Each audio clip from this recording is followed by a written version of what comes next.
Hello students, in our previous video session we have understood about the meaning and definition of organizing. So in today's session I am going to deal new topic, that is process of organizing. What are the steps involved in organizing process? We'll understand in depth today. Steps in the process of organizing.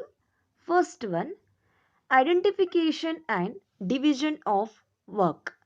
The first step in the process of organizing involves where one has to identify and dividing the work that has to be done in accordance with a previously determined plans with respect to the objectives which had been set in the planning process, that has to be identified and divide that particular work what are required to achieve the objectives.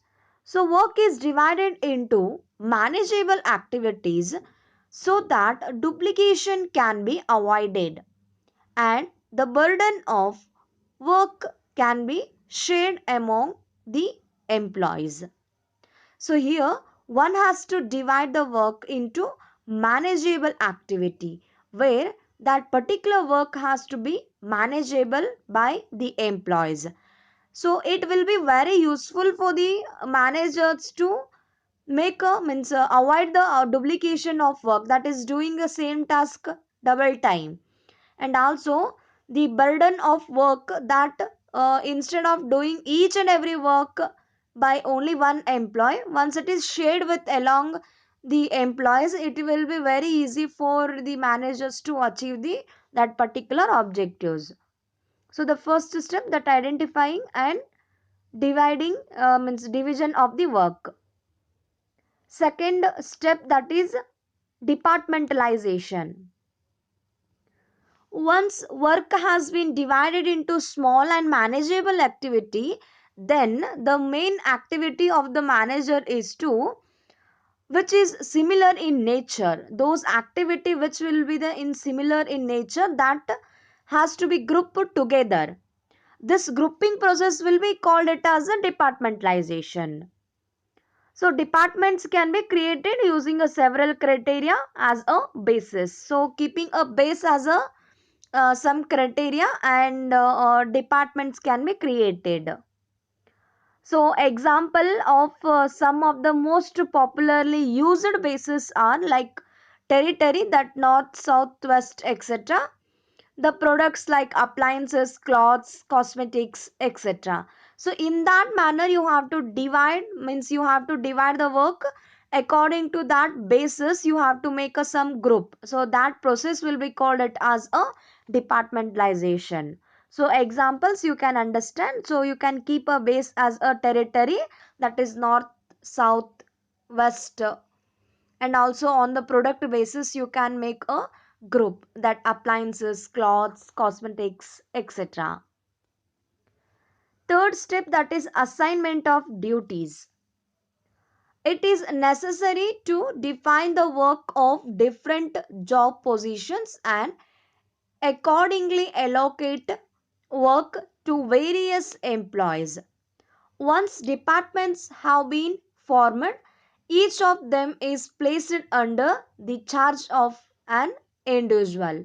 So assignment of duties, like you have to make a particular group and you have to assign some work to that group, which will be very easy for achieving the objectives in a systematic way. So once you keep the departments, means you once you form the departments in the organization, you have to place the each group under that particular department who will be the expert. Jobs are then allocated to the members of each department in accordance to their skills and competencies. So the work must be assigned to those who are best fitted to perform it well. Once the department created, you have to assign some work to the particular group of the people who will belongs to the that particular team. They have to uh, they have to very good, and they should have the skill and capability to achieve that particular job. And also, each and every assigned worker must be fitted to perform that particular work which you had set the departments. Next one, and this is the last step, that is establishing the authority and reporting relationships. So, merely allocating the work is not enough. Each individual should also know who he has to take the orders from and to whom he is accountable. So here, who has to take the order? So each individuals should know from whom they have to take a work or orders, and from taken work to whom he has to report back. Reporting back itself will be called it as a accountable. Accountable will be also called it as a answerable. So, to whom you have to answer. So, you should know the reporting authority, means establishing the authority and reporting relationship among the workers. So, this is a duty of the managers to create a this relationship. The establishment of such clear relationships helps to create a hierarchical structure and helps in coordination amongst various departments.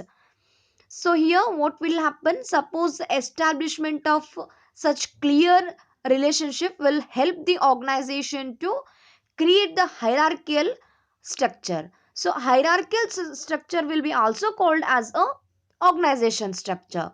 So here under a supervisor 10 workers will be there.